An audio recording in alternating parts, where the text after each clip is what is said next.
Hello, It's everybody. the Drink and Draw Show. All right, All right, we just lost 6 viewers. That was it? Yeah, thanks a lot. Wow. It needs a gong or something. Hello, Yeah. everyone. Welcome to another episode of Drink and Draw. Somebody's got the show on. Mike, you got the show on? Yeah. Somebody's Yeah, got you got to turn that off. got to mute it. That was me. My fault. Feedback. All right. You know everybody. The man, the myth, the legend, Dave Johnson. Dan Penosian. Hi, everybody. He's Hi there, it's me. there. Special guest, Mike Oeming. And the Hey, one, guys. the only, Joe Casada. So, welcome to all you viewers out there that are not watching the Stanley Cup final. Who are here with us this evening for some reason. Enjoy. Well, thanks for having me on, guys. Yeah. Whatever. Whatever. Dan, that's a great angle of your lamp tonight. Yeah, Really, well, that's when I start talking, Wow. I'll move my head slightly. How's that? Well, no, it's your lamp. Look at your What? lamp. Your The lamp. camera is looking directly at your lamp. I don't understand what you guys are saying with the words. Lamps. Lamps and technology. So where's Jeff Johnson at tonight? Is he, Well, we replaced him. He's no longer on the We're- show. Yeah, screw Jeff. We're done with him. I mean, a lot of viewers had problems with Jeff. I've had problems with him for years. Yeah. So, good. He's gone. I've always liked Mike. I've never spent enough time with him. So, this is perfect. Yeah. Thanks, And, man. one Johnson is enough on this show. Yeah. And Jeff's realized that for years. He's kind of, And that's not a euphemism either, is it? No, no. not at all. Not at all. Johnson's? So, why did you beg us to be on this show, Mike? Because I don't leave the house and I don't do conventions and I don't see anybody. So, I just need some human interactions. You just begged and begged and begged, and we Basically. finally gave in. I want the fame and money that YouTube offers. So, Mike, Go to a YouTube convention and be one of those stars. Well, you So, might Mike, how long have you been doing this? Give us a breakdown of your career. Oh, almost all my life, basically since puberty. Like I sprouted hairs and got a career at the same time. I think that's when I met you. Yeah, that was about when we met. I was just coming out of puberty. Well, yeah, I remember you had a lot of acne, and you seemed to be about 15 years old when I first met you. You came down to visit Adam. When we came down to visit Gaijin Studios, I must have been. I wasn't doing Judge Dredd yet, so I must have been about 18, 19, something like that. Good God. Yeah. So young. Yeah. But I started in comics pretty early just because I literally just had nothing else that I was interested in. Like I was just obsessed with comics and drawing comics from a really, really early age. So I popped in really early into the industry and just never looked back, and started as an inker doing a bunch of indie comics and some fun, stupid porn parody comics. And Oh, I remember those. Was like Punish Her and things like that. close. I mean, it was stuff like Dr. Hooters, Night of the Good. Stuff that would go over real good today. Yeah. That kind of stuff. Yeah. But it was also like the industry was back then before like doing indie comics was really hard because you didn't know what your orders were or if you even get enough orders until you got your orders back. So you often wouldn't even start comics until you knew that you had enough orders to actually, produce them. Yeah. So parody comics and porn comics were like an easy way to make sure that you had at least 900 people ordering your book. Sure. Yeah, I mean, and it just started from there. I mean, despite the material, I did learn actual skills. I was working with a small company that was run out of a comic book store called Comic Zone. I just learned the basics there. And from there, just sort of, got a little bit better and started getting some inking jobs from Marvel and DC and, just started off that way. very slow over a long period of time. How did you meet Adam Hughes? We both lived in a really small town in Jersey. So I was in this place called Bordentown, and one town over, he was in Florence. And I met him at like a comic book store that was down there. And then, you know, we're just two geeks who, he was already really good, which was crazy. Like he was really, really good already. So you met him before he started doing work for the big two? Yeah. I remember him doing some like Justice Machine samples and some Johnny Quest samples that didn't quite get him in, but it helped get him, you know, more advice and, you know, meeting other editors and stuff. So I got to watch his career go from literally, I want to draw comics to starting to get hired and stuff. So it was great having a friend who was not just a mentor teaching me some stuff, but also to see him go through the steps of a career before I got there. And that helped me navigate it quite a bit. Nice. Yeah. Hey, Mike, you know, speaking of your early days in comics, you know, there's very little that I could say that could get Dan jealous, but I'm going to say this here. You may have had the best mullet. You know, Dan and I definitely could have had a mullet fight. But I think it depends on what you need from a mullet. Like his was like epic and fantastic. Mine was just sort of a sad, you know. You had a traditional Jersey mullet. Yeah, it was like the Bon Jovi mullet. Even though I didn't listen to Bon Jovi, it was like part on the side mullet. Yeah, it was awesome. Yeah. It comes with Jersey. What are you gonna do? Yeah. You can see how it had affected Dan because he hasn't said a word. Well, no, I had my mic on mute because I was trying to get some art supplies because I want to do some drawing. Yeah, no, Dan is hurt. He just can't admit it. Yeah. You know, I don't know if people know this, but Mike is like a championship arm wrestler, and I heard. I always wanted to see you arm wrestle Dan to see who would win, but so far, I think based on that alone, I think we know the answer. Yeah, but I just want to see you lose. Everybody loves that. Hey, Mike. 10 years ago, we were able to do it, but I'm now at the age where I'm just worried about something snapping. I mean, I already kind of look like a vampire at that moment, just before they burst into flames, being in the sun. Like I feel pretty brittle already. So, like, yeah, I don't think I could do those arm wrestling challenges anymore. Now's my chance, basically. Mike, that was it, man. You missed it. Wow. Mike, are you able to beat David Mack? We are tied. So he beat me once, and I beat him once. And, wow, David Mack, huh? Yeah, a great arm wrestler.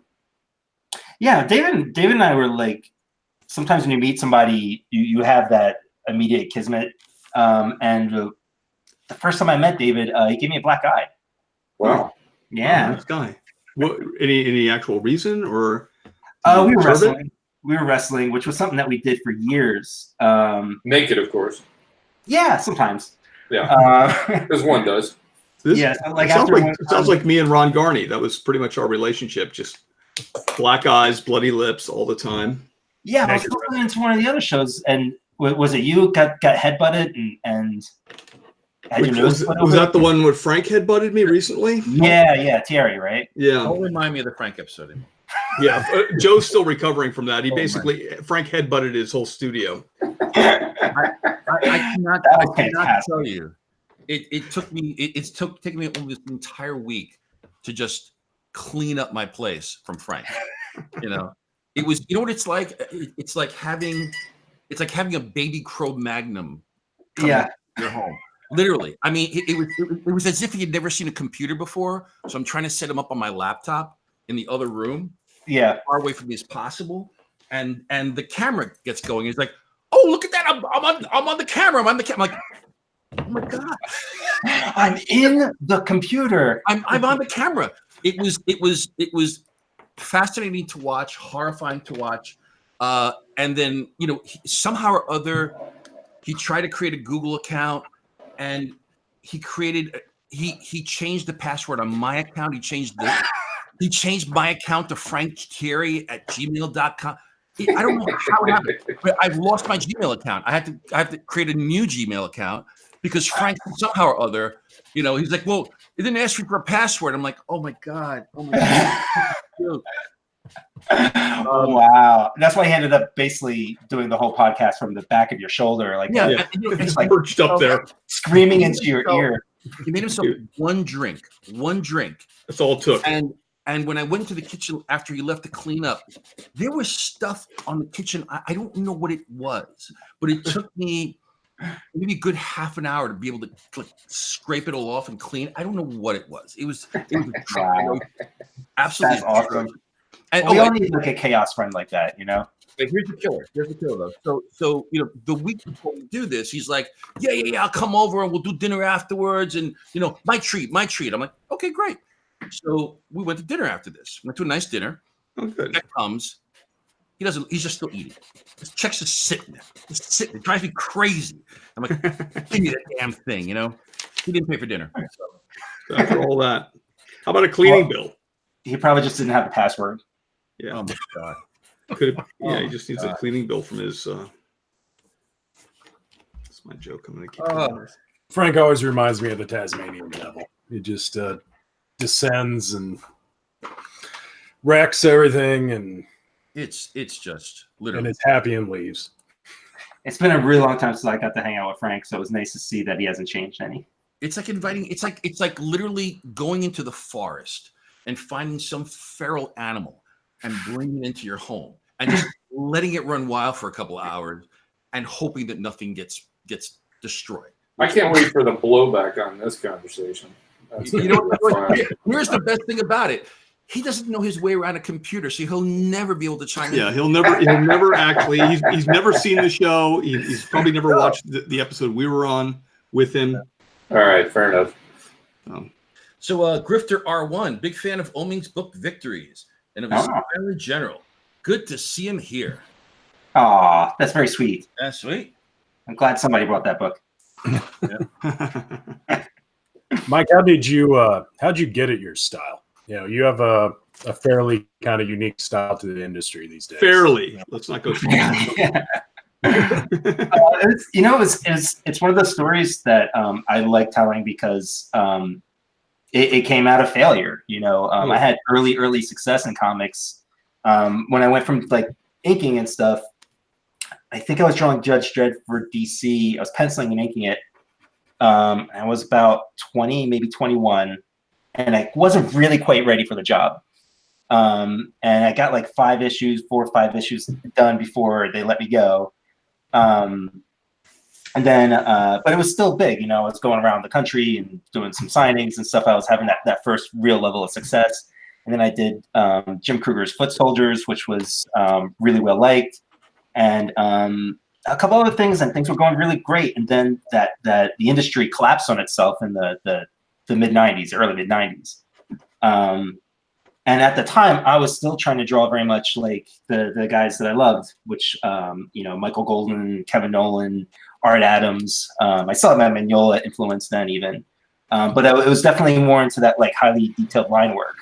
And those were the years where I was really talking with Dave a lot overnight, and he was giving me advice on my art and storytelling and all that kind of stuff. Life. Yeah, it was good stuff. And glad to see you got through all that. Yeah, but all the jobs they all dried up. Companies were collapsing left and right, and stores were going out of business. I mean, it was pretty bleak.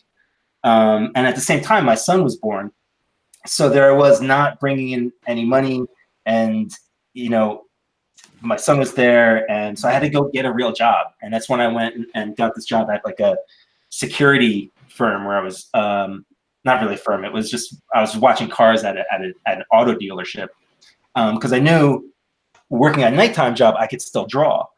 But basically now with a kid and a part-time job, I just didn't have the time to make the kind of pages and comics that I wanted to anymore.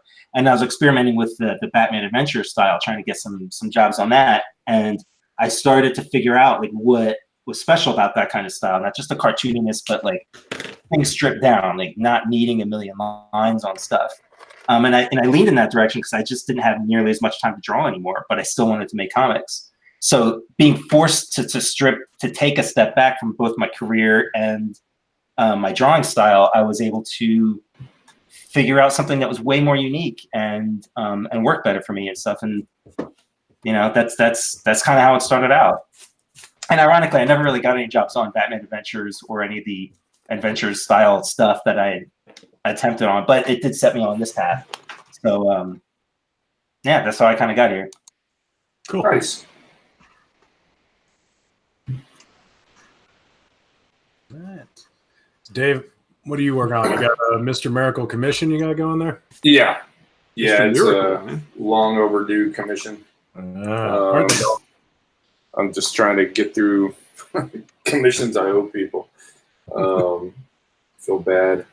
So I usually, my usual policy is if somebody's waiting a long time, I usually put way more effort into it than I originally would have if, they'd gotten it just at the show by the end of the show.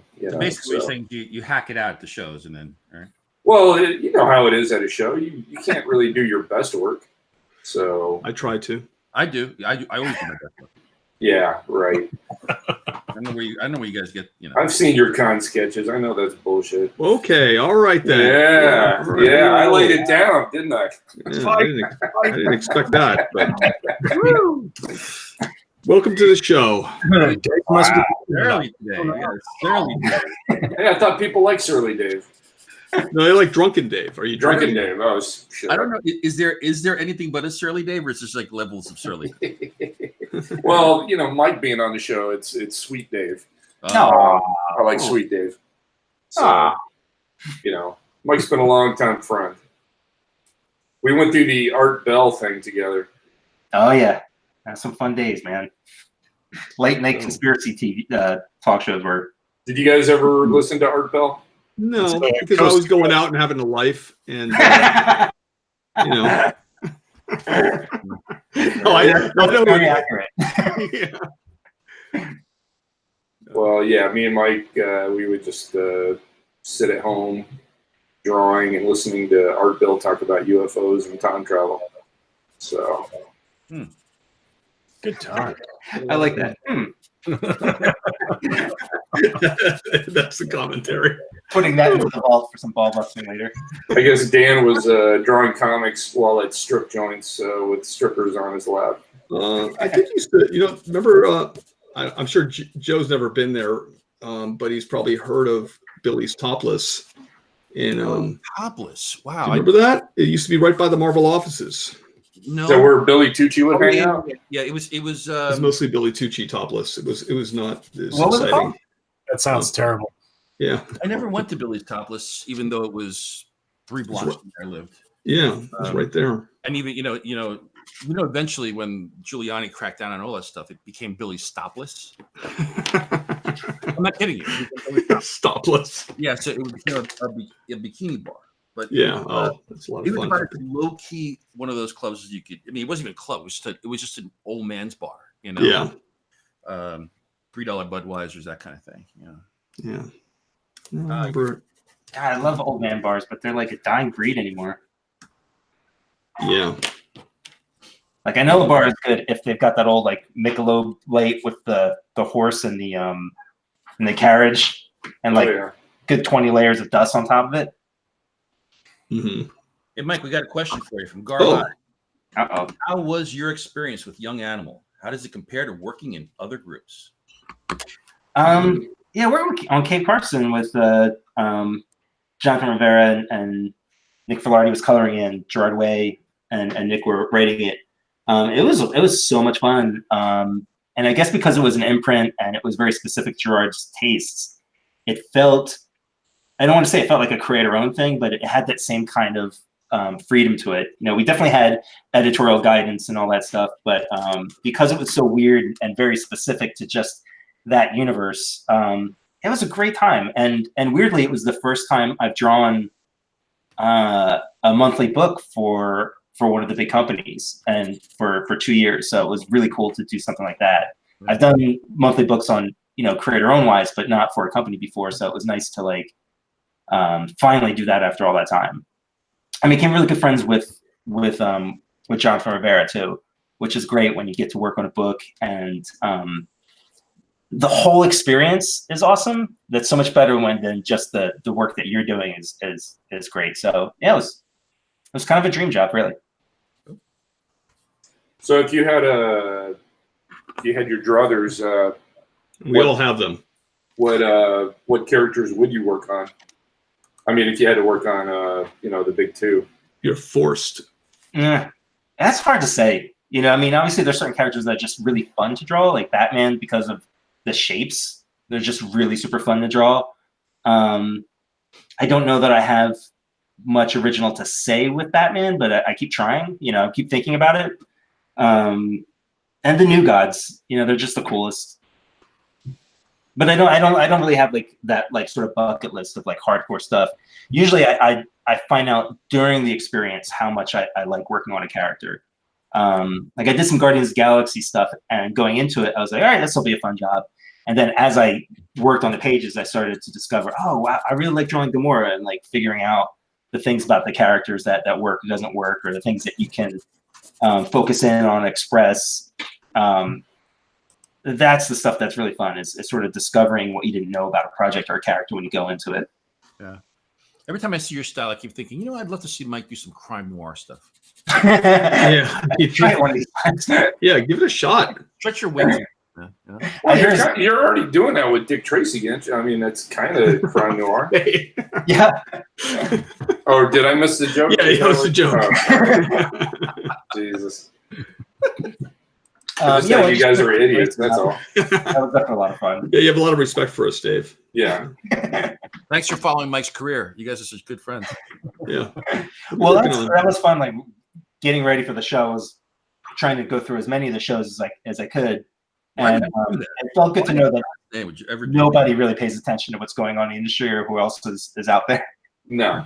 Well, nobody's paying attention to this show, so that's not true. All works out. It all works out. 28 people care. Right? Hey, that's actually might be a record. That's pretty good total. Right? You're welcome. People like to wait over and then jump in. It's a little too intimidating to just listen to it live. Oh yeah, it's very intimidating. Well, I think a show like this too finds audience not in the live moments, but as it lives onto YouTube and stuff. Yeah.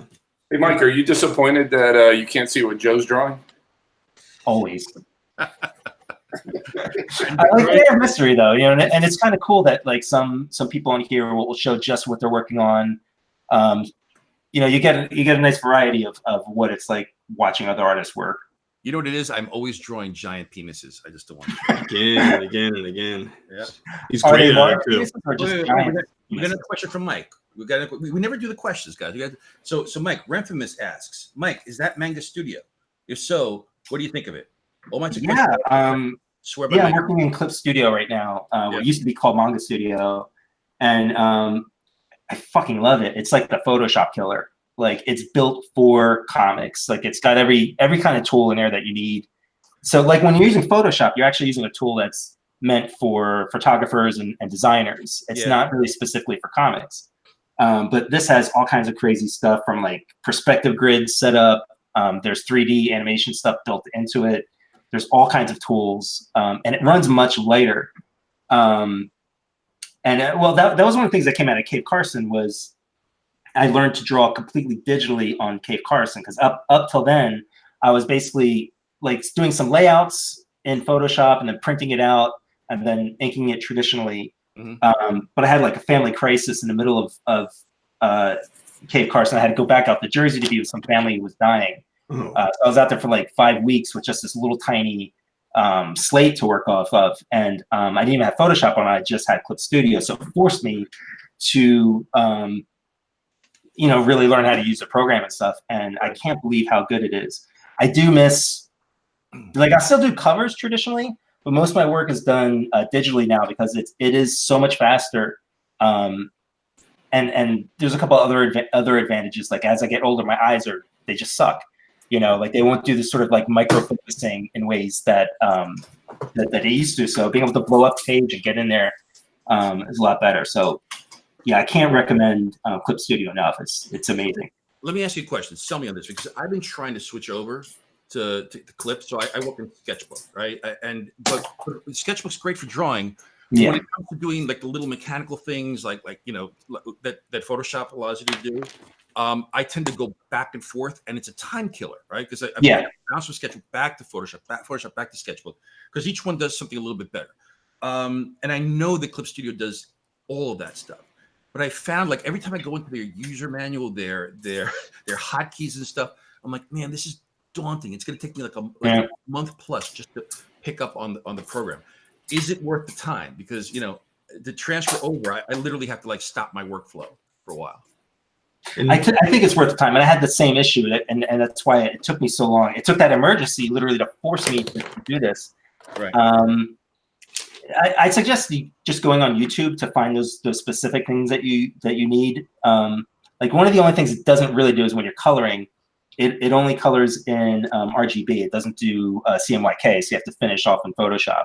Right. And there were certain filters, like I like to use like a photo stamp filter when I'm using photo reference and I'm tracing over it or reusing it in some way. And there's just certain sort of filtering effects that I found they're in here, and it just takes you a while to figure it out. It does suck kind of retraining your mind over stuff. But like some of those tools are like right over here, the different stamps, and you could do your zipatone effects like right in there. The line drawing stuff is so much better. Like I'll make this really big.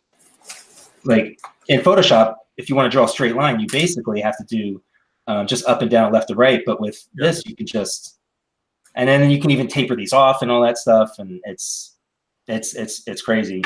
And then Taki showed me how to program my pen so that I can just go back just with a single click on stuff.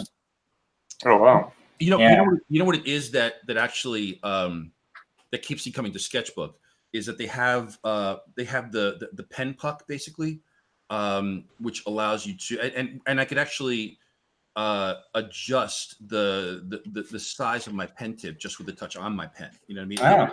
And just certain things and rotation, everything. I can almost do almost everything from my pen. Yeah. And it just that speeds up the work. But man, when I have to go back to Photoshop all the time, it's a huge drag. All right, you know what? Because Dave, you're bitching about it, I may switch over to my. I could show my canvas and what I'm working on here because it doesn't have anything really proprietary. So I'll show it in a minute. I just, I might get in trouble for this. Oh, show it though. Show it. Show it. Easy, gentlemen, easy. Mike, show it. That's nice guy. I mean, he'd be a fun guest. Oh yeah, totally. He's a bit of a maniac. Comedians, nothing but trouble. Yeah, he is trouble. Yeah. I don't know if Dave, you saw what I'm drawing. I'm drawing Jim Neighbors as per requested by you. Awesome. Looks just like him. Yeah. What is your obsession with Jim Neighbors? I'm a little curious. I just want to see you try to draw Jim Neighbors as a tough guy. That's all. He's plenty tough. He's a big dude. Yeah, he's dead. A lot of people have a lot of things to say about that guy. And a really good opera singer too. All right, here we go. You guys see my screen here? Yeah, what is that? What? It's gone.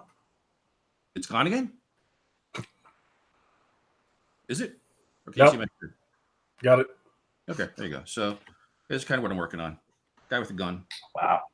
Guy with a gun. Nice. Dead people there.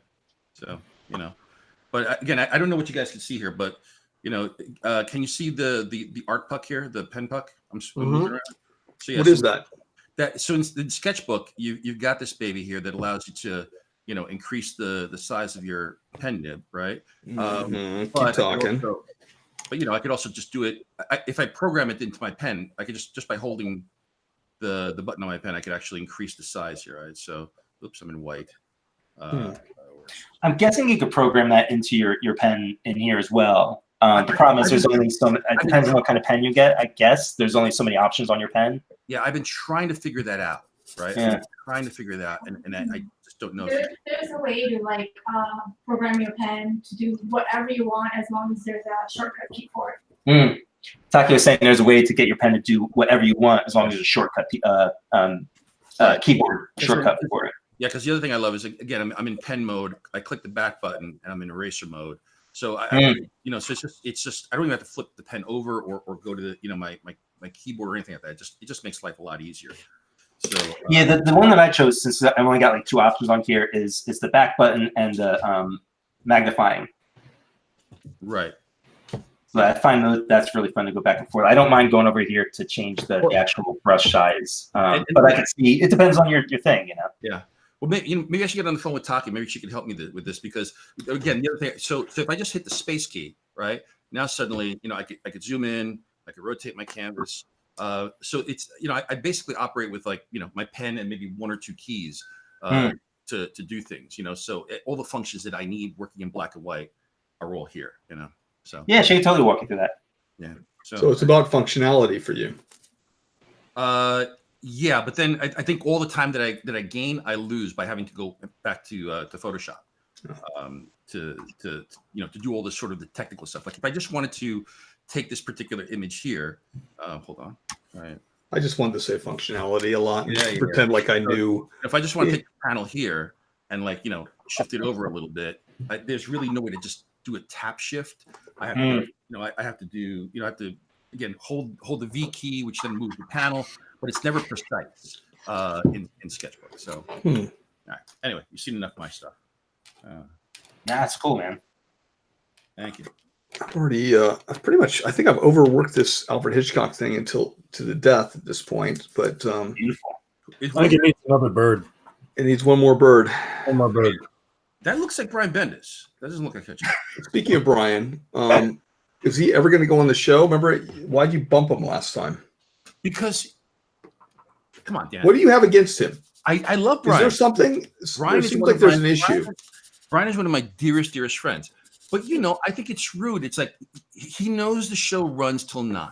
2 minutes to 9. The last couple of shows, 2 minutes to 9, he's pinging me saying, hey, I want to come on. Send me the link. I want to come on. I'm like, it's just rude. It's just rude. That is a little rude. Now that I think of it. A tad arrogant. A little bit arrogant, And by the way, I don't recognize this Brian. The Brian that I know from the Marvel days wouldn't do that. It changed with the weight. Now he's like Mr. Fabulous. Maybe it was rude, Joe, another thing on this same subject. Yeah. And you're not going to get me this time, by the way.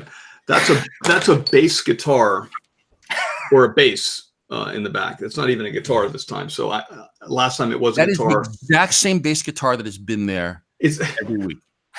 Is this a bit with you guys? Like every single No, but I think he just. I just want to hear him admit it. I'm tired of you trying to. You're always busting my chops about this. Stop it. It's the same one. It's not the same one. The joke is not working. It's not working. It's just not working. Well, all right. But black guitar. I mean, last time it was a guitar, and I think it was a Stratocaster. I'm actually kind of trying to keep track now. Listen, yes, this is a Fender bass. So maybe you're thinking it's a Stratocaster. It's got sort of the same shape, but it's a bass. All guitars kind of have the same shape. Jesus. I think Dan secretly wants to be on a guitar podcast. Look at that. I got a guitar case in the background. Nothing's in that. No guitar. Yeah. Not even a machine gun. Yeah, machine gun. I'm like Desperado. Yeah, it's a mariachi set. Yeah. Let's see. Is anybody drinking anything besides Mike and I? I'm drinking coffee. I'm drinking water. It's been a long week. God, you guys. I'm doing heroin. Well, all right. It's not exactly drinking, but Wow. It's not shoot up and draw. Yeah, that's a whole different channel. Yeah. Mike, what are you drinking? Is it a specific sort of brew of some kind? Oh, classic. Yeah. Jeff Johnson, who you've replaced, and God, thank you for this. Jeff would always bring like a special brew from Oregon and rave about it. And that's one of the reasons why we got rid of him. Hey, Dan, Richard James wants to know who else is curious if the yellow will make an appearance. We have a yellow marker right here. It's one of my favorites. I love how the yellow marker's got a fan. We got a fan of the yellow. Well, because basically what the guy is saying is he wants me to ruin the drawing. We could do a red marker though. That could be interesting. The yellow marker has been known to destroy drawings. Ben, people want to see you draw this week. Yeah, I've heard these lies. Ah, Dan, Dan, we get a sketch request. You got to do this one next week for me. Okay. Somebody wants the Knotts, man. Don Knotts. Don Knotts. Oh, I'll definitely do that. That's so much better than Jim Neighbors. Those of us who are friends, he's just the Knotts to us. He's just. Let's not get on the Jim Neighbors versus Don Knotts argument again. Comparison. Don Knotts is a genius. Don Knotts is the American Marty Feldman. Yeah. I mean, everybody says that. I mean, Dave, you were working on that at a little. Dave and I had a little drink and draw the other night, and Dave was working on that, and he was penciling it. Yeah, it's interesting to see Dave's hand move. Wow. Some people pull the pen towards you, some people push it away, and Dave does a unique combination of both, which I find fascinating. I learned from animation. All right, I don't find it that fascinating, but all right, that was the next thing I wanted to say. Listen to this comment. Bendis is great, but is he drink and draw great? Oh, good point. Fair enough. That's actually something we didn't even think about. Wow. Yeah. I didn't. That has to be taken into consideration. You know what? We could test him out. Let's send him a questionnaire. Yeah. How does he feel about that sort of thing? Like we just we'll have to look at his comic book profile, see what he's done lately. Mm-hmm. You know, I've lost track since he stopped working at Marvel. I've lost track of it. You know. Yeah, he's just fallen off the radar. Kind of, yeah. Yeah. Pretty sure DC gave him some shitty characters to work on. Probably. Well, they got to test him out. You're not just going to go, okay, welcome to our world. Here, roll out the red carpet. They're going to say, here, try this. Try. God, what was that one? There was one character I had. I used to go to this old comic book shop in Florida, and the owner was.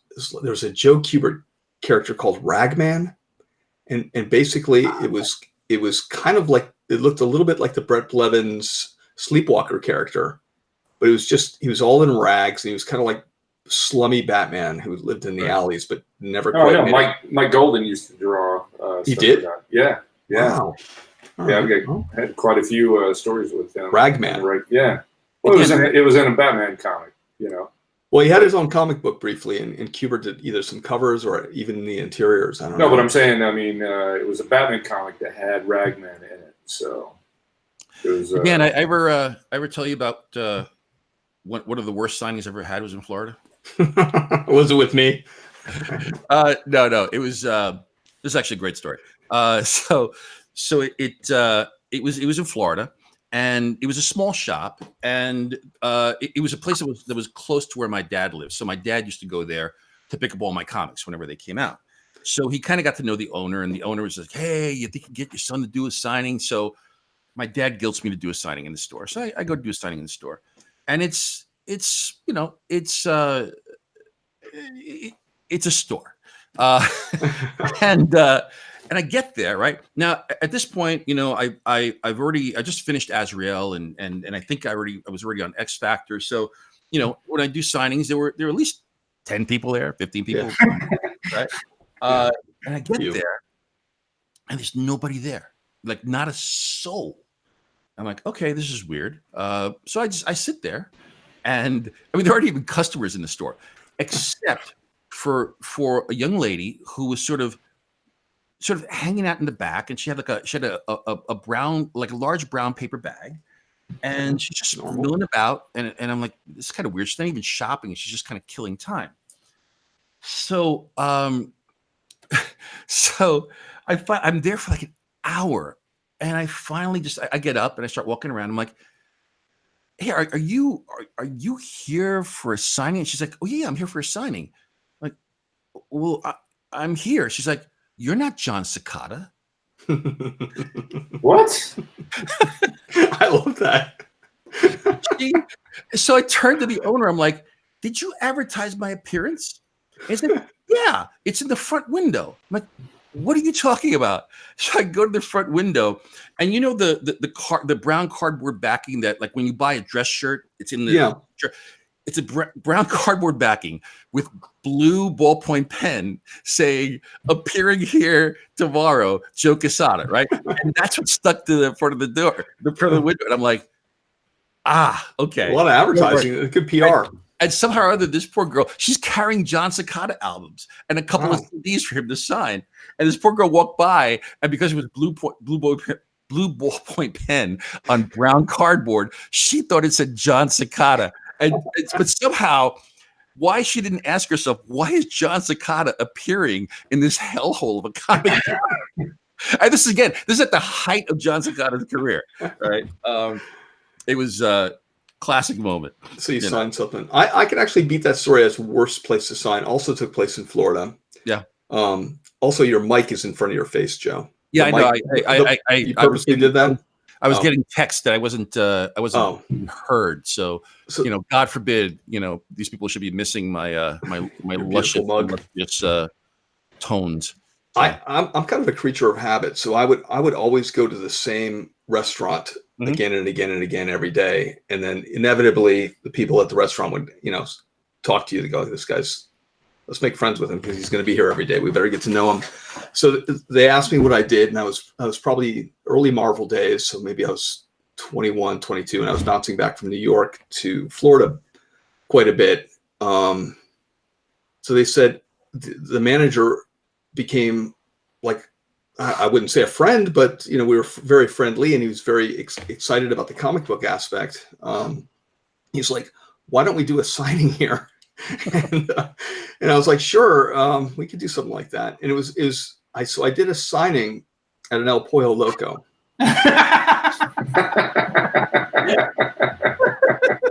And it was about the same response.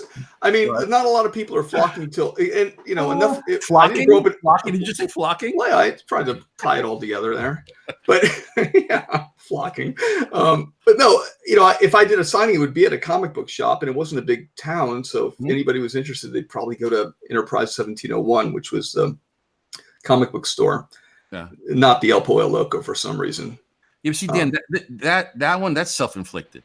That's Well, I mean, I would get a lot of discounts. I'd get a lot of free chicken. I love chicken. So I was trying to. We'll work for chicken. Yeah. I was merely trying to make my dad happy, and he was happy. I was trying to make the manager happy, and get more free chicken. Free chicken. Yeah. I try to work angles everywhere I go. So like Florida, I had it kind of dialed in. I'd drive to like this sub shop, and I'd pull in the parking lot. They'd have my sub ready. Bars in LA because of drink and draw. We get all comps. So I thought, here's an opportunity for free chicken. What more could I want? It's still not as bad as the Mark Wade convention invite. Yeah. What's that? He got invited to a show. Oh, this is a horrible story. Yeah, he got invited to a show, and they sent him plane tickets, and he gets on a plane, and he lands, and there's somebody at the airport waiting to pick him up. And they end up driving him to a house, and he's like, "Well, why are we here?" And he goes, "Oh, we're gonna have dinner." And he's like, "Okay." And they have dinner, and then after dinner, everybody's sitting around, and he's like, "Well, it's been great, but could you show me to the hotel so I can check in and get some rest before the show?" And they're like, "No, you're staying here." And he's like, "What do you mean I'm staying here? Why aren't I staying at a hotel where the con is?" And they were like, "There's no con. We just flied you out to hang out with us." The con is that you're here. It still kills me. It's like the greatest story ever. And the greatest nightmare. Misery for oh my God. That is horrible. I think the worst comic book store signing I ever did, A, the store wasn't fully open, and B, it was a part-time fishing supply store. So, wow. You win. You already win. It was me and Neil Vokes. We show up, and the guy is taking off the newspaper that was covering up all of the glass on the front of the store and hanging up like fishing lures and stuff. Great. While Neil and I just looked at each other trying to figure out when was the best way to leave. Nobody ever came, ever. Not one single person. That's great. And early in my career, I got flown out. This guy named John Cogan set up a 4-store signing appearance out here in LA before I moved out here, and the three of the stores, it was on like a Tuesday, and or no, it was 2 stores a day, and the first 2 were on a Tuesday before the comics come out, so nobody showed up on both. You know, I did one in the morning and one in the afternoon. Nobody showed up. Then on the next day, I did one in the morning. Nobody showed up. And then finally on the 4th one, somebody actually showed up. So 3 of the stores blew me up for nothing. So that's rough, man. Yeah, I felt really bad. But Did you? So guys, when somebody's question makes you laugh, I got to ask it. So I guess called Cogno. Hey, folks, serious question. So here we go. That already. I'm already upset about that. All right. Okay. If you guys ended up in prison, what's the one skill that will save your asses? Oh, that's easy. Wait. Good That's luck. easy. Mike, field it. Field it, Mike. Porn comics, drawing porn comics. No, that's not it. No, Doing tattoos? we all have skills here, and we'd be doing tattoos. It'd be how? You wing it, Mike. Yeah. Yeah, that's it. That's exactly what I had in mind. Yeah. Yeah, have you seen prison tattoos? Have you seen prison tattoos? They're not exactly great. That's why I could get a whole bunch done each day. It'd be great. Well, listen, first thing you do is you find the best artist in the prison and you punch him in the nose. No, you outdraw him. You kick his ass. You kick his ass. Well, you kick his ass with drawing. You want to draw Batman? Let's draw Batman. Yeah. Nice. I like that. Yeah. Guys in the prison yard, like just yelling and screaming as you guys are like Batmaning off. Well, that kind of work too, because then you get sentenced to solitary, and then you get to draw comics. It's like not really much has changed. It's the same life. It's the exact same lifestyle. Yeah. By the way, guys in solitary never miss a deadline. Yeah, and no, I'd find every comic book artist would find a way to miss a deadline in solitary. That was always one of my favorite Mike Golden stories that probably wasn't true. Was he went to prison? Yeah, when he went to prison and he was actually doing Batman covers during the time in prison. Jesus Christ. I remember there in Savage Tales, which was a black and white magazine, kind of like the heavy metal Mad Max version of Savage Sword. They had like, you know, Mike Golden would do the covers and he'd do like a little tiny thing in there, and they'd always say, like, you know, it's so hard to reach Mike Golden. We have to call a biker bar in Daytona Beach, and he sometimes accepts the phone. I was like, here's my role model. This is what I want to do. Oh, I know. I was like, this guy's the man. Jesus. I mean, the fake stories about Mike that came out were just. I asked him about it. That wasn't fake. He wasn't. That's how we deal with stuff. I think a lot of the best Mike Golden stories were created by Mike Golden. Could be. Yeah. And by the way, brilliant. Yeah, totally. His own mythology there. All right, I did add the yellow to this thing. Here, let me switch the. It's not bad. It actually came out good for once. Well, let me see this. Typically, it's a nightmare every time I use yellow, but let's see here. It's not bad, right, Dave? That's an awesome Bendis. You guys are horrible. But let's see here. God, this is supposed to be the high definition camera. There's nothing high definition about it. You don't like it, Dave? No, I'm saying the camera's terrible. Jesus. It's a high definition camera. Maybe it's smudgy. Here, does that help? I take a look now. It's such an improvement. Even worse. I'll have to once again. I'll have to put it on online after. What's on your fingers that made it more blurry when you wiped it off? Probably just ink and pencil. That's true. I mean, I've been smudging the pencil. No, it's Coke and baby oil. Coke and baby oil. True. You know, I got so much shit for that in MegaCon. I went back to Florida and everybody was bringing up Coke and baby oil. So this live stream hasn't done much for us, but it has made me look terrible to everybody. So there's that. Dave can do no wrong. Joe can do no wrong. Everybody loves Jeff Johnson. No. Ben. People are comparing Ben to God. Who's that? Luke Hartnett. You know, I don't get anything. Hartnett. Josh Hartnett. Sorry. Yeah. Which I'm sure his wife is not thrilled about. He's got some online fans there. Dan, is that an ab roller sitting in your chair behind you? I wasn't going to say anything about that.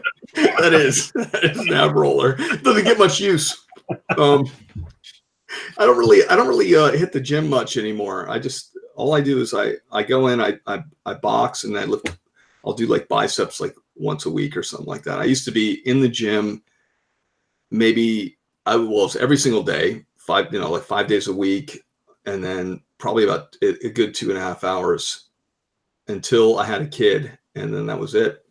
Kids are in the gym now as a kid. Yeah, no more weightlifting. Yeah. Life ends for 18 years, they tell me. 18 years. 18 years is like a prison sentence. Wow. It only gets worse too when they grow up. It's my son now. He's turning 23 this summer. Are you serious? Wow. Yeah. So they still, you're still worried about them and you still want to tell them to do stuff, but now they're adults and you can't tell them anymore. So now they're just running around putting their finger into like electric sockets all over again, but now you can't say anything. Wow. I'm 42 and my father still tells me how to do everything. So oh, really? It's Ben, in his defense, my dad passed away. I don't like to bring that up a lot, but Ben, in his defense, you probably need the advice. Yeah, it's important life lessons that I get every day. My dad gave me some life lessons that I probably won't share on this broadcast, but if anyone ever meets me at a convention, he had 2 pieces of advice, and I'll pass that on. I'll leave it at that. It was don't spit in the wind, don't pull on Superman's cape. Yeah, my dad was. Didn't he write that song? He always used to claim that he wrote that song, right? Yeah, my dad was in a band. He reminds me of he reminds me of John Hamm from Mad Men. He was in a band. Didn't he play the cowbell for Don't Fear the Reaper? Yeah, he was in Jethro Tull or something. No, he fought Godzilla. Did anybody see Godzilla? Everybody's upset about that. Like people are either like love it or hate it. I just saw it a day ago. Yeah, and it's a monster movie. I mean, if you're expecting more than that, then it's really on you. It's not going to win an Oscar. But no, if you're going there expecting a high level of acting and plot, what's wrong with you? Exactly. Right? It's just monsters beating the crap out of monsters, and what is. I'm not spoiling anything here, but one of the earliest scenes, right there's one of the monsters is starting to wake up, and the head scientist is in the kitchen with her daughter when she gets this alert that the monster's waking up.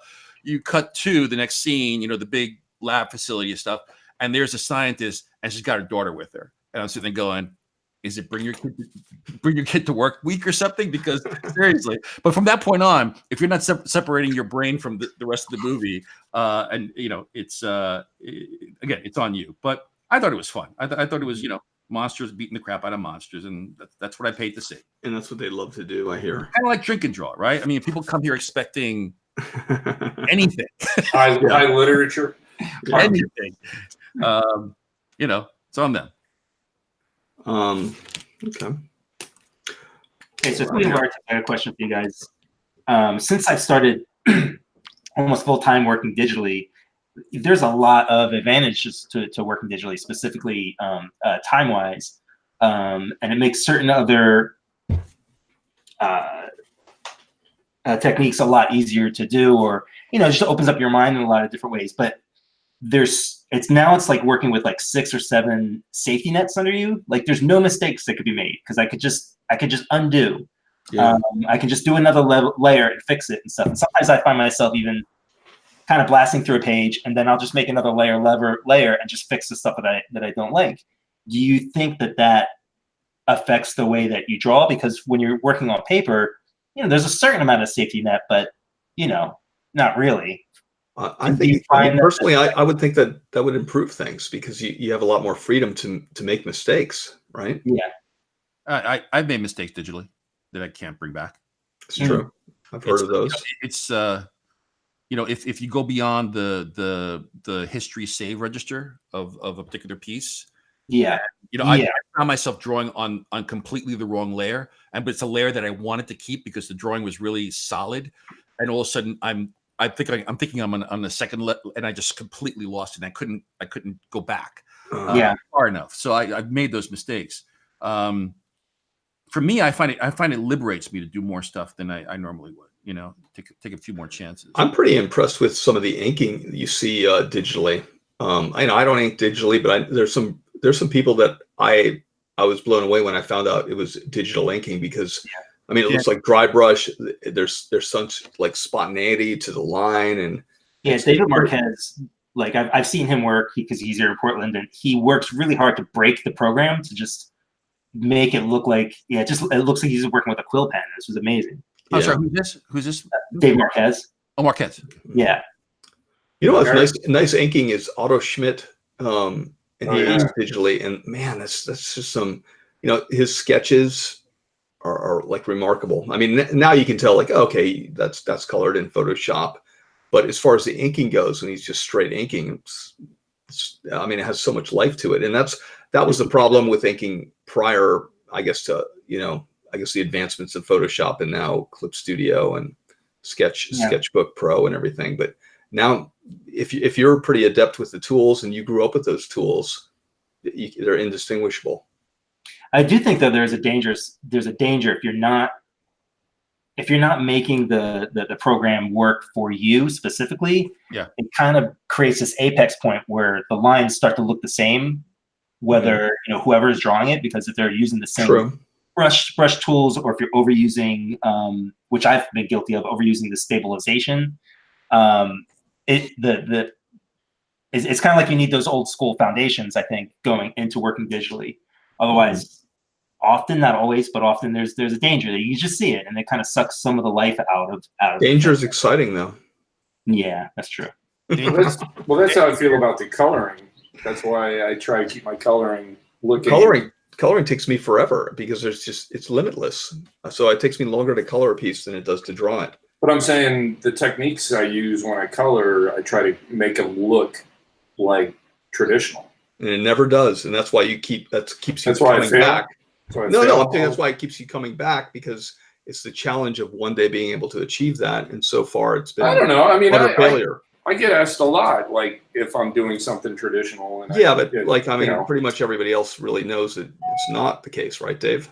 I don't know. No, I'm joking, Dave. I'm kidding. The whole Jesus. thing. What are you busting balls, Dan? What are you busting balls? I'm a terrible friend. You know that. Come on. But what I notice is an over reliance on 3D mannequins from artists. Oh, there's quite a few people that do that, and if I had the time, I would love to do that, because that's a great crutch, and there's something, What if you create? Sorry to interrupt, but like hypothetically, let's say you create your own, like you sculpt it in, I don't know, like I know ZBrush, you can kind of 3D. I don't know if you can manipulate those later to like move or like position them. I doubt it, but if you created your own 3D model and it was a unique shape, like Pixar does 3D animation, it has a cartooned, very cool. Yep. What do you think? But you still run into the same problems of people that, there's a way to use PhotoRef and there's a way not to use PhotoRef, right? And usually 9 times out of 10 it falls apart in the foreshortening, right? Because So PhotoRef, again, in the hands of an artist that knows how to draw, you get some pretty amazing stuff. And I think it's the same thing with 3D stuff. I'm sure that the artists that are using 3D that I don't know are the ones who are like, oh, they're using it the right way, right? They're using those mannequins right. But there's a lot of new artists coming up where the figures just look stiff and like mannequins, And I've seen artists actually bring their laptop 3D models at conventions, print out like a 3D model of a pose, and then go from there. I know who you're talking about. I know you know who I'm talking about. But what's crazy about that particular artist is he's good enough to do it on his own. He doesn't need to do that. It's just it becomes a crutch, and he pretty much drew that way beforehand. But you know what? Yeah. Again, I always wondered though for convention sketches, because I remember hearing it, and I won't mention the artist's name. Maybe it's the same person, but this particular artist is truly one of the finest draftsmen then we are talking about the same person who's ever existed in this business. And I remember, 10, 15 years ago, he had a light box and he had sort of like, pre-drawn templates, like body templates. And he just sort of stick it in and do the convention sketch. And I'm wondering, maybe for convention sketch, it's. I think we're talking about a different person, but I do know who that is. Yeah. Yeah. There was like set poses he'd use and he'd go, okay, we're going to. At the end of the day, you're like, well, I still want to sketch for this guy. Yeah, no, totally. Brilliant. So I just think if it allows you to crank out a few more sketches, make a little bit more money, and also make a couple of fans happy, as long as the fans don't mind. And also that type of artist is so spontaneous. I doubt any of those were identical. They're every single time he's going to be experimenting with something new artistically particularly from an inking standpoint. Yeah. Hey, Dan, all those tools are really valuable, and like even here in Clip Studio, like here's one of the imported 3D. Oh, that's pretty figures cool. that you can use. Wow. You can move them around and do all this crazy stuff with it. I think the key is obviously you use this like a breakdown, not as a tight breakdown, but as just something to inform your drawing. Your structural, it's your structural breakdown. That's insane. I never knew that was even available. That's pretty cool. I haven't used it in a while, but you can like actually, really get down and move all of the parts. So you're literally just the program's so intuitive that just your pen is kind of moving whatever part that articulates. So if it's the hand or the feet. Yeah. So there's some tools up there. And I've used this a couple times in some weird shots, like somebody sitting in a seat, looking straight down, or walking upstairs, or something like that. Mm-hmm. But again, you just want to use it as like I draw a big. Well, no, I mean it's going to look like an Oeming drawing by the time you're done with it. You don't want it to look like something realistic. Yeah, but that's the danger, right? And I find the same thing. I've gone too far with Google SketchUp, which I love using because I hate cars. But there are times where I've used Google SketchUp and end up putting much more information than I need to on the page, and it looks good and stuff. But yeah, you can see there's some artists that actually just print that because they can import it digitally. It's horrible. I hate that. I can't stand it. I mean, I use SketchUp from time to time too. Mike, one of the because I fell into that exact same trap where I'm like, all of a sudden I'm like inking windows and I'm like, this is never going to print. It's so darn. Instead of an L shape, it's every fucking. No, you always got to go back and go, what would Frank Miller do? And you go, Frank Miller's just going to like. Actually, what I started doing was I set my pen point now at a larger size than I normally would, as opposed to like a fine rapidograph point. And I don't deviate from that because if not, I tend to zoom into the page too tightly and render the crap out of something. And then afterwards go, why did I bother doing that? By the way, I'm one of the few people that have seen what Joe's secret project and what he's working on. I've been privy to some of these pages.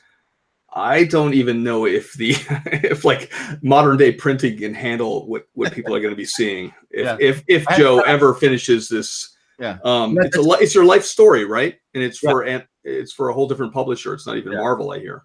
But that's why I had to go to a larger pen size because I'm like, this is killing me. It's absolutely killing me. Here's a question for you guys, actually. So we all have our crosses to bear, right? And Dave has more than others. Yes, we know. Okay. We're not going there. But we all use different kinds of references, whether it's photo ref, whether it's 3D, whatever it may be. Personal reference, like personal photographs that are emailed to you, that you email to other people. The ones in Saran wrap are the ones you want to see, Dan. but here's the question. So what's the one thing that's like a real bitch for you to draw? Like the one thing you go, oh my God, I hate drawing bicycles. Bicycles. All right. Yeah. Dave, what do you got? Literally everything. Oh. Currently Miracle Man. Yeah. But no, I mean, is there an angle? Is there what do you? Well, after drawing covers for so many years, doing interiors now is like, oh shit. Yeah.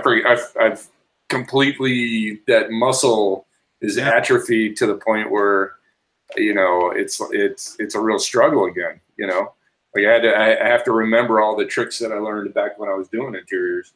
What I used to, before I was really penciling, I had a few like go-to sketches, and I would convince myself that I could pencil, and I penciled a few things for Marvel and a little bit, there's a couple of issues of Profit for Image, but I was always very safe, and I just drew what I could do. And Jeff Johnson would look at what I like. He'd see the same drawing repeated again and again, particularly if we were at a signing or a convention. And finally, and Jeff is very, as everybody knows, Jeff, very polite, very nice guy, but he's, thankfully he's a good friend of mine. And he said to me one day, he goes, Dan, how do you feel about maybe doing a 3/4? Like instead of that same shot of say Wolverine again and again. And I had my go-to like John Byrne corner box Wolverine drawing, and I realized, oh, you know what, I really got to jump out of that comfort zone. So now every time I look forward to like the weirdest angles possible. I mean, I'm not like Neil Adams where I'm going to draw like worm's eye view of a nostril or anything like that. But I try to stretch it as much as I can, so I can learn a different aspect of drawing that previously was just like, oh God, I'd never approached that. That's like a really long answer, Dan. Like people cared that much? Well, I'm trying to give some depth to this podcast that we've kind of lapsed on. Yeah, I pretty much fell asleep. I don't know about you guys. That was a little bit of my life story. If I'm boring you guys, Mike, how do you? By the way, 9:10 guys, who do you think is trying to get on the stream? Oh, Bendis. Oh, nope. There he is. He's begging me to get you guys on too. He's like, not gonna happen. Please give me a good in. Not gonna happen. It's perfect timing in the middle of my story where I was like really expressing myself for once and sharing and not being sarcastic. Sharing your deep feelings for Wolverine. Yeah, it's my favorite. Wait, hang on. Wait, hold on. Gar Hyde actually thinks this is a good episode. Who does? Awesome. Wow. Gar, we appreciate it, but well, with a name like Gar, can we really trust him? Not Gar. Oh, okay. All right. Oh, well, that makes it better. No. I like how we're insulting people who's actually watching. Thank you, Gar. Thank you. I actually did that the first time I had a fan at a convention. It was one of my earliest when like New York had those like Penn Hotel conventions. Oh yeah. He was so enamored with what I did. I never had anybody react like that I was a total a-hole. Like I thought he was being sarcastic, so I was being sarcastic back to him. Luckily, years later, he tells me the story and we're friends and stuff. And I was like, oh, yeah, okay. Sorry. Like I just literally couldn't accept that somebody actually was paying me a compliment. Oh. He's still bugging me. He's dying to be on the show. Well, Joe, let him be on. It'd actually help our numbers, our subscriber base if you put him on there. It's kind of a big deal. Mike, I know you live out there in Bendis land, man, but this is not the Bendis I remember. This is not the same guy, man. Yeah, sometimes he just comes by and he knocks on the door. He gives me puppy dog eyes, and I just back away very slowly so he can't hear my footsteps. You don't let him in either? Let's just give him the call-in information and let's put him in. Ultimately, this is about me. He misses me terribly. I know it. I get it. I don't know if he does, Joe. I think it's more about really. He does. Yeah, I know. We go back a ways, man. It's sometimes when we're having a deep conversation and tears are welling up, he'll just say, I just wish you were Joe. Is he kind of emotional, Mike? Does he get have you ever seen like an emotional moment from him? Never. Oh. No, he's what's that? He's a robot. He is ice cold. Brian is ice cold, man. Let's try to change. Let's get him on here. Maybe this is the platform he needs to. No, he's got to come on like everybody else. He's got to beg like Mike did. Mike, I remember even like Dave and I were kicking around the idea of doing the live stream, and Dave said there was a lot of begging and groveling on your behalf. Yeah. Well, like I said, I don't get out, man. This is it for me. I almost wore a tie.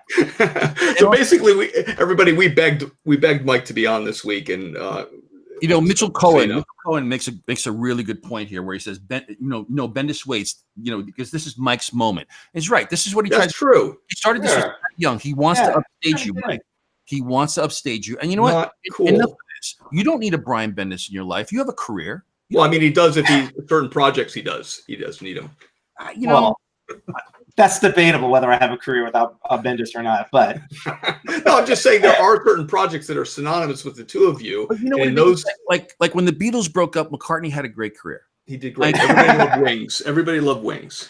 Yeah, and like McCartney had a great career. Ringo kind of spiraled a little bit, but he had a few hits. Mike, you're the McCartney here. You gotta, you know. Not the Ringo. No, Bendis is the Ringo. Who's George Harrison in this scenario? Brian has been coasting on you and Malieve's coattails for years, and that's why he wants to sabotage this episode. Oh, Malieve, you should get him on the show. Oh yeah, he's a sweetheart. For the last episode, Mike, I met him one. I've met him one time and hung out with him with Joe when you and I were in Dallas. Yeah, and he just started in on me like the moment I met him, and I'm like, wow. He did not know you, and he started ragging on you. Yeah, immediately. And I turned to him. I'm like I pulled him to the side. I'm like, "Do you got a beef with Pinocchio?" And he's like, "I don't even know who he is." It was awesome. It was fantastic. Yeah. But here's the thing: if we have him on, can Google Hangouts do like closed caption, because nobody will understand what he's saying? True. Oh, I don't know. You might even see about that function. Yeah, that was a fun weekend. Yeah, he's a great guy. him and Saad Ribic together, and then their European sense of humor just kind of takes over the world or the room. Yeah, I think Assad could actually eat him as a snack. Easily. Yeah. So, Mike, what exactly is the project right now? What are we looking at, Mike? What you did to Frank? No, I'm not going to do that. I did the Frank specific. Like I did that on purpose. That was if anybody was watching. If you didn't see last week's episode, just fast forward to the last 30 seconds, because there were no technical difficulties. After Frank had busted people's chops for over an hour and screamed into the back of my head, Dan got the best revenge ever.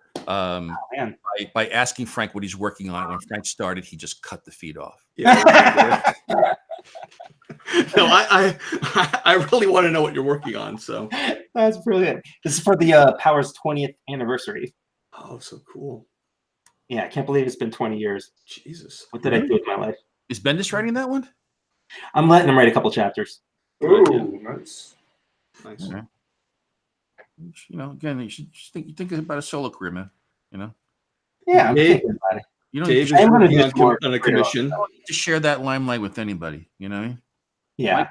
Mike Oeming comes in. You know, doesn't you know? Not even second. You don't even just come in side by side. You know, you're Mike Oeming. Damn it. I've tried that a couple times. It doesn't get me as far as you think. We say this at Marvel all the time. We go to lunch and we're like, seriously, why is he slumming it with Bendis? Don't get it. Now Mike's never. Yeah, I mean Brian's never going to come on the show now. He got thrown Oh under no, the he's bus. definitely coming on the show now. Brian's gonna call Mike immediately after the show and say, you know, you were laughing. That wasn't fun. Yeah, Not funny at all. He's going to punish me by drawing have me draw a scene full of cars and dogs. yeah, nice. Well, Ben, you've been kind of quiet. You've done a lousy job of feeding us some questions. Edgewise with you, you mooks. Oh, I tell you, very chatty tonight. Very chatty. Ben, are you still above water? You okay? Yeah, I'm mostly above water. Yeah. All right. The highway may not be by tomorrow, but how do you like this live stream versus the Thierry live stream? it's quieter. I love it. Me too. And yet more information after the storm. We actually discussed drawing and techniques. I rambled on a little bit. I was chastised by people I thought were my friends. Also, you know what I don't understand, Dan? You say to me, you know, I go to conventions and people are bugging me about, you know, Coke and baby oil and all this stuff. And I'm like, who are all these people? Nobody's watching this stream. Nobody's watching it. Nobody. I think nobody sees this. Yeah, we should have told you that, Mike, before you came on. Mike, this is basically like just Google Hangouts. It's kind of like our internet. This is the Mark Wade convention of broadcast. Yeah. This is I thought this was going to do something for my career. I thought I was going to break in. No, this actually a lot. This actually is a detriment. Oh, this is again. This is good. This is going to do something for your career, just not what you think. Yeah. It's going to go the other way. It would be cool. Mike, this is just for. Have you ever done a Conan arc or anything? Yeah, I wrote and drew a short Conan story back when it was over at Dark Horse, and that was really fun. Oh wow! Conan, you know. He's the man. A story about a short Conan or a short? Yeah. It was this short Conan with a mullet. Awesome. I'm in. By the way, I'd love to see that. Yeah. Mullet Conan. I mean, his haircut was basically the Jersey Metal haircut in the 80s. Yeah. I like the Frazetta haircut. Definitely. That very few people do. The bangs. They're hard to do because like they it sounds easy. You draw them with these kind of weird 1970s rock star bangs. You know who does it great is Andrew Robinson. Yeah, he does it pretty perfect. Yeah, you did pretty good, Conan. Do you think if Conan was created today that like artists would be drawing him with like a top knot? Yeah. I think I did. When I drew him with the top knot for the Gail Simone Red Sonja when he was like 19 years old, and it's like he's a very suave. He's trying to impress people. By the time Conan becomes truly Conan, he's like done with it. Yeah, it's like when I see guys with top knots, you love it. I think about my mullet days, and I think I see those guys, and I'm like, you know what? 10 years from now, they're gonna be hiding those photographs just like I hide. Yeah. I'd be like, I'm crazy about my mullet pictures. I really wish that was back in style. I'd have it right now. Yeah, I can imagine. You wish a lot of things were back in style. It's funny day when I'm the rare occasions I'm at the gym, and a guy with a top knot comes in. I stop everything I'm doing, and my trainer always falls for it. He's like, "What's the matter?" I'm like, "Stand very, very still. There's a samurai here." Well, what about, what? It's not even a top knot. That was like 15 years ago. Now it's a man bun, and I even think that's out. Like nobody's doing that anymore. They got shamed. They got shamed out of the man bun. I got chastised online by a fellow artist for calling it a man bun. Oh well, I think that's what just it is. A bun. It's not a man bun. It's just a bun. Yeah, why do you have to man it up? Yeah, What can I say? Well, Ben, can you do a sound off or something official to wrap things up? I thought Dave had a theme song to play us out tonight. Oh, not yet. Not yet. Why do you like throwing dudes in bondage, Dave? Let's talk about that next episode. Well, I was going to be that girl in bondage for Scuba Guy, but I like where the spiky things are actually going to impale him. That's a little lewd. Yeah, well, not going to impale his chest. Nice. What's wrong with you? I love you, Milkman Dan. All right. So, anybody have any parting shots they want to get in before? No, I think I got them all in. I really got Dave a few times. I tricked him at least 3 times this episode. Dave got me bad. He got me good, rather. Dave, you're a trickster. The hell out of me. All right. Well, by the way, Dave, if you have any outstanding projects at Marvel, you might want to check on just check with your editor on Monday. Well, the joke's on you. I don't have any projects at Marvel. So. Yeah, the joke's. Yeah, thanks, Joe. so much for the friend bump. Right. I guess I'll have to work for Atlas Comics or some other low rent. Okay. Yeah. Frank Thierry's starting his own company. Yeah. What would Frank be called? Angry Comics? Rage Comics. FU Comics, your mom's comics. Yeah, your mom's comics. Comics. That's it. Frank's mom's comics. Yeah. There you go. All right. Thank you to our sponsor, Frank's Mom's Comics. Yeah. We got. By the way, that should be our new sponsor. I love it. Hey, we need a logo. Frank's Mom's Comics. Brought to you by Angry Frank Mom's Comics. Remember, when it comes to comics, always look for Frank's mom. Yeah, there you go. Boom. All right. Cheers, everybody. And thanks very much, Mike. Thank you. Thanks for having me on. Seriously, it was a really good time. I really enjoyed it. Anytime you need we'll definitely of the year. We'll definitely have you on again if you want that kind of abuse. If you I missed that East Coast abuse. Mike, take my career advice. Don't do it. You get sucked in. You're on every week. It's a commitment. All right. All right. Toodaloo, everybody. All right, guys. Everybody have a good week. We'll see you next Thursday. All right.